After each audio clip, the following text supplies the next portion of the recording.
Now, we caught up with some local experts after the assassination attempt on the former president to learn how they think that this will impact the race for the White House moving forward. WFXR's Rian Lowndes is in studio to break down the effects because, Rian, this really comes at a time where things are changing for Democrats and Republicans.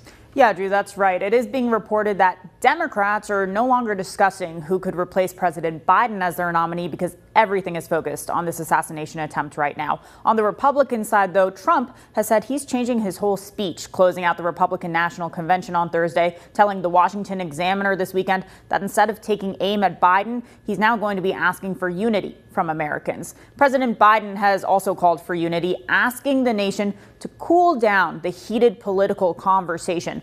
But Saturday's shooting is also likely to have impacts at the polls. That's according to Liberty University Associate Professor of Government Aaron Van Allen. He says historically, when assassination attempts are made on a presidential candidate, their polling numbers do go up. That went for President Reagan in the 80s and for Teddy Roosevelt in 1912. It's known as a sympathetic vote, and Van Allen says it could play well for Trump in Virginia. Virginia is a state that Donald Trump historically has not done well in. He's courted that 45% number, but he's never been able to surpass that.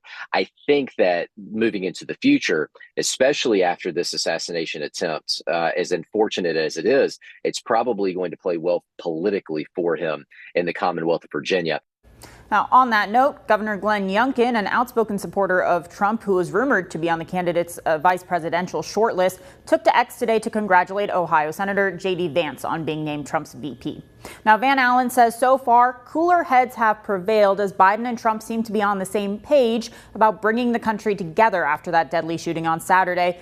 But he says that page could turn depending on how Trump's campaign decides to use the incident moving forward. Live in studio, Rian Lowndes, WFXR News.